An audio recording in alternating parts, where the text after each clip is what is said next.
Asian cup বাছাই সামনে রেখে ২৮ ফেব্রুয়ারি থেকে শুরু হচ্ছে বাংলাদেশের অনুশীলন ক্যাম্প। লোকাল ছাত্রদের সবাইকে কাবরেরা প্রথম দিন থেকে পেলেও হামজাকে পাচ্ছেন ১৮ মার্চ। ফিফা উইন্ডো শুরু হওয়ার আগেই শেফিল্ড তারকাকে পাওয়া যাচ্ছে আপাতত সবচেয়ে বড় সুখবর এটাই। এবারের মিশনে আরেক আলোচিত নাম ফাহমিদুল ইসলামও যোগ দেবেন বেশ খানিকটা সময় আগেই। মার্চের প্রথম সপ্তাহ থেকে সৌদি আরবে কন্ডিশনিং ক্যাম্প করবে লাল সবুজ।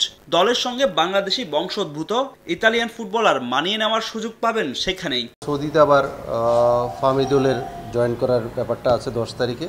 সে যদি ওখানে পারফর্ম করতে পারে, যদি টিমের সাথে সে থাকতে পারবে, তাহলে ইন্ডিয়া ট্রাভেল করবে। হামজা চৌধুরী 18 তারিখে, আমরা যতটুকু এখন পর্যন্ত নিউজ আছে যে 18 তারিখে তিনি আসবেন। আসলে সে অনুযায়ী উনি এখানে আমাদের ট্রেনিংয়ে জয়েন করবে।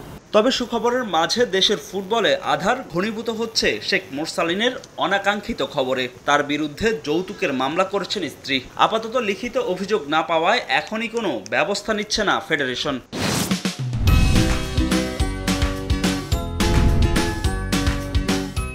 এগুলো হলো একদম ব্যক্তিগত ব্যাপার। সেটার জন্য আসলে আমাদের এই স্কোয়াডের সাথে কোনো ব্যাঘাত ঘটবে এটা আমরা মনে করি না। সে আসবে, সে যদি মামলার এখন আমরা যতটুকু জানি যে এরকম আমরা অফিসিয়ালি কোনো নোটিশ আমরা পাইনি এবং আমরা সেটুকু জানিও না যে কী অবস্থায় আছে। তো সেরকম আসলে সেরকম বিএফএফের দিকে যেটুকু ইনিশিয়েটিভ নেওয়া দরকার সেটুকু আমরা নেব। এদিকে এশিয়ান কাপ বাছাই সামনে রেখে ৩৮ সদস্যের প্রাথমিক স্কোয়াড ছেটে ৩০-এ নামিয়েছেন হাবিয়ার কাবরেরা। কোনো অনুশীলন ছাড়া তার এই কাটছাট অদ্ভুতুরেই বটে। এটা কোচের সিদ্ধান্তই। কোচ আসলে এভাবে একটা সিদ্ধান্ত করেছে যে কিভাবে দ্রুত সম্ভব টিমের জন্য তৈরি করা। মেন টিম তো আসলে যারা মাঠে খেলবে সেই স্কোয়াডের জন্য বিবেচনা করা। তো সে আসলে ওইভাবে একদম কনক্লুড করে সে 30 জনের নামটা নিয়ে আসছে। আমরা 28 তারিখে ক্যাম্প শুরু করছি আমাদের হোটেল ইন্টারকন্টিনেন্টালে। দেন 1 তারিখ থেকে আমাদের ট্রেনিং শুরু হবে।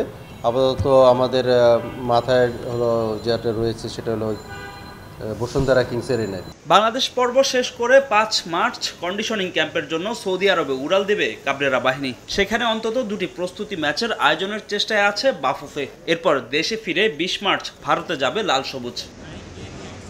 ফাহিম ইসলাম, সময় সংবাদ, ঢাকা।